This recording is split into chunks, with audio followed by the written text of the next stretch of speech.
It started with the stench. Not the kind that comes from an unwashed bathroom, but the kind that comes from cruelty, the invisible, choking smell of humiliation. Maya stood frozen in the doorway of the girls' restroom, clutching the filthy mop the bullies had shoved into her hands. The tiles were stained, the trash cans overflowing, and somewhere in the back, a toilet was clogged. The stench rose around her, but what hurt more than the smell was the sound, the cruel laughter from the group of girls leaning against the wall. "Clean it up, maid," sneered Rachel, the ringleader. "And maybe, just maybe, we'll let you sit with us at lunch." The laughter echoed like sharp knives against Maya's heart. Maya was new to Lincoln High. Her family had just moved from a small village after her father passed away. Her mother worked 2 jobs in a bakery at dawn, and as a seamstress late into the night just to keep a roof over their heads. They couldn't afford the fancy clothes or expensive gadgets the other girls had. And Maya, she was quiet. Too quiet. The perfect target. At first, the bullying was small, a snide comment about her clothes, a shove in the hallway, her lunch tray accidentally knocked to the floor. But Rachel and her friends fed on weakness.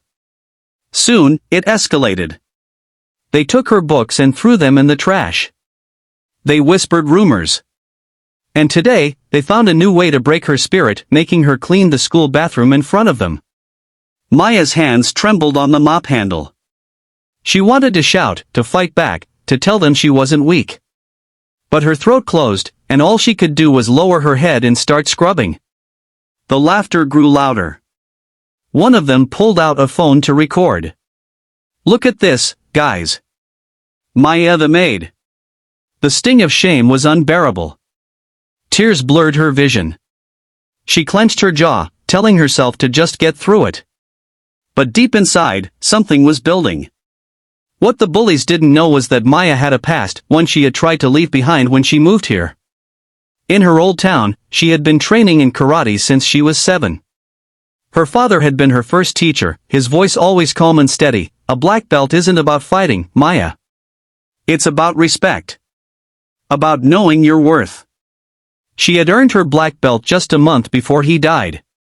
But after losing him, she had promised her mother she'd avoid trouble. She had kept her skills hidden.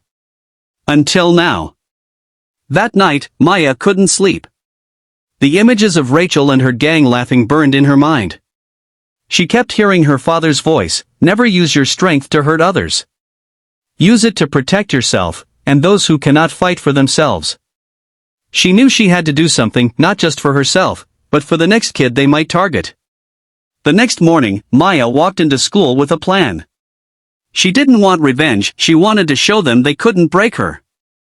At lunch, when Rachel and her friends accidentally tripped a freshman, making her fall face-first into her food, Maya stepped forward.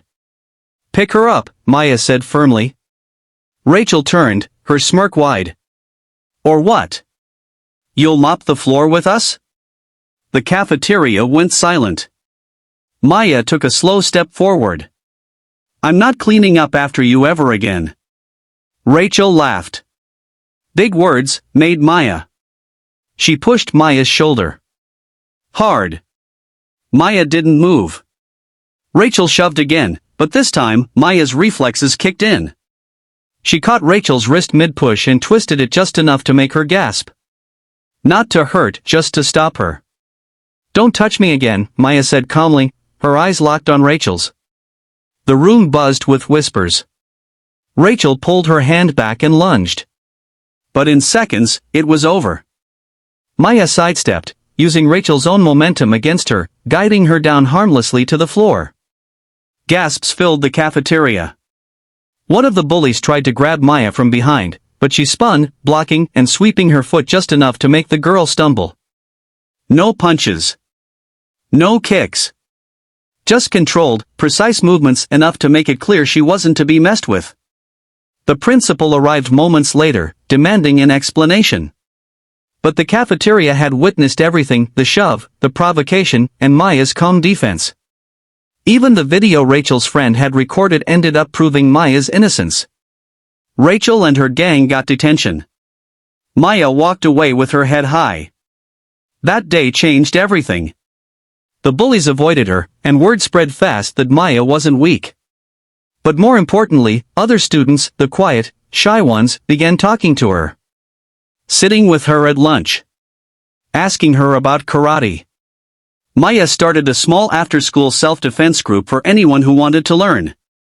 Boys, girls, anyone. She taught them what her father had taught her, that real strength is about respect, not fear. Weeks later, Maya saw the same freshman the bullies had picked on, now smiling and practicing a basic stance in the group.